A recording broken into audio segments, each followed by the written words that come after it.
Y'all have to check this video out. This lady had a dream of the sixth seal. Look, I know she's telling the truth. The reason I know that is because she said she never dreams. She never remembers her dreams, and she hasn't remembered a dream in 20 years. Guess what? That was exactly me before God gave me all these end-time dreams. I remember 2 dreams from my childhood. I didn't dream up until last year in September. That's exactly why I got on here, and that's exactly why this lady filmed this video. It's coming a lot sooner than anyone even believes. I'm making a video on this, but the reason they keep going into Agenda 2030 is because they know we're not going to be here in 2030. Hi, I never do these kinds of videos, but last night I had a dream and I need to share it with you. Now, before I tell you about the dream, I don't dream, and if I do, I never remember them. I haven't maybe had a dream in 20 years since I was in my 30s, so, and I'm past my 50s, so I just wanted to let you know that this dream that I had last night was very vivid. I remember I was driving and it was dusk. The last of the sunlight was still shining in the sky, so it wasn't, the street lights weren't on yet, but it was just that little bit of sunlight left. And I remember the street light flickering on, which caught my attention, and I saw there was stars, so many stars, millions of stars, and it was just odd. I found it really strange that there were stars in the sky, considering that there was still light. Usually you have to be in a really dark area to see the stars the way I saw them. But when that street light flickered on, I looked at it, and then I started to notice like 1 star moving, then 2, then 10, and then they all just started just slowly descending down, and I immediately knew what it was. When all the stars just started to slowly descend down, I knew it was the sixth seal. I slammed my brakes and I flipped around, and as I was driving back down the street, I was trying to rush back home. There were cars pulling over and people getting out, and I just weaved through traffic. I didn't care. I just weaved through traffic. People were getting out and looking up at the sky as the stars slowly started to descend. It wasn't just shooting stars. They were slowly descending down. As I pulled into my neighborhood, I noticed people coming out of their houses and looking up, and I just drove right up into my front yard, and just slammed my brakes. I didn't care about any of that.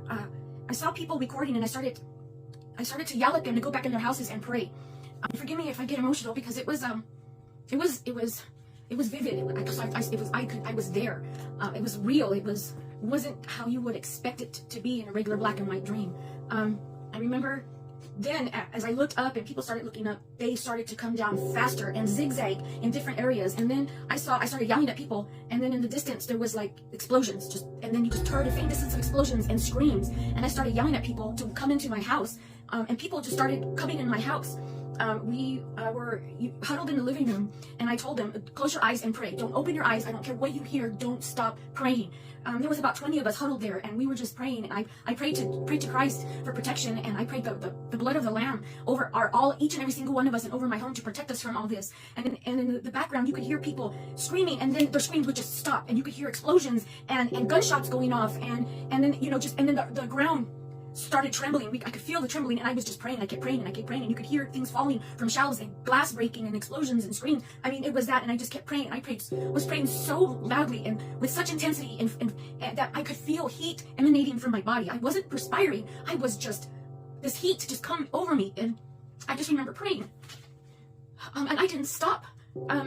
It didn't seem very long, maybe about an hour or so, when I started to realize that the sounds outside, it stopped shaking. The sounds outside, you couldn't hear anybody anymore. There was no more explosions happening. And as I slowly peeked and opened my eyes, it was daylight. I remember when this started, it was dusk. It was now daylight. But it only seemed like an hour. The time had flown, or it just, I don't know.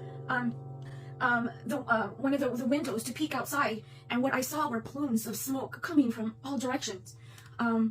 I went to the front door and I walked outside.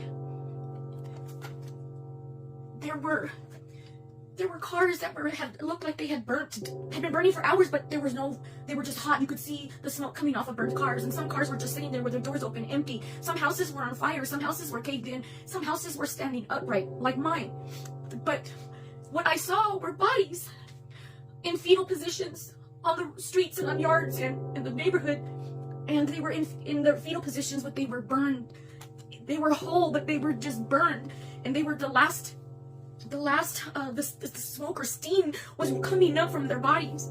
I remember when I first walked outside, the smell of the smoke and sulfur. I smelled sulfur. You could hear the crackling of the fires burning here and there in the distance. That's what it's all you saw was heard was that, and it was quiet other than those things. To one of the bodies on the ground, and I touched it with my foot. And when I touched it, it just disintegrated into ashes.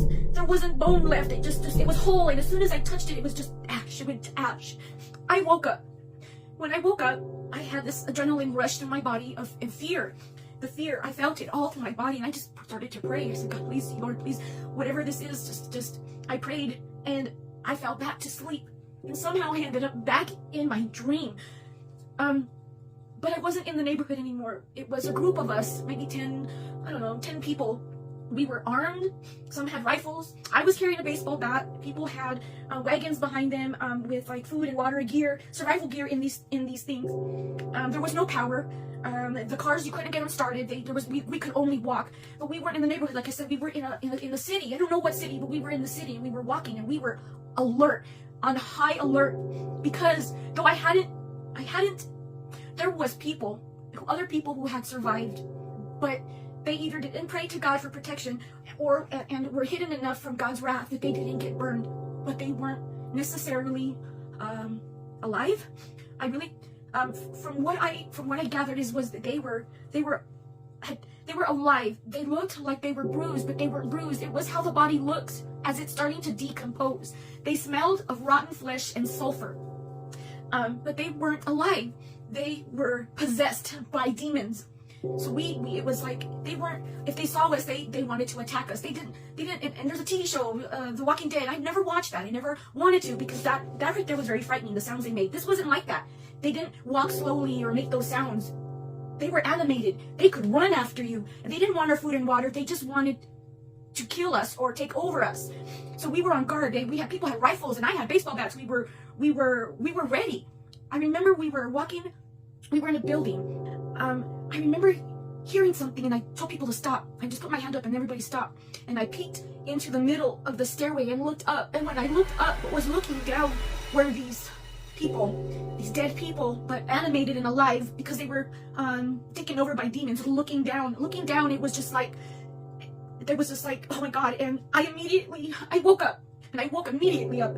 I didn't go back to sleep, and I wrote all this down.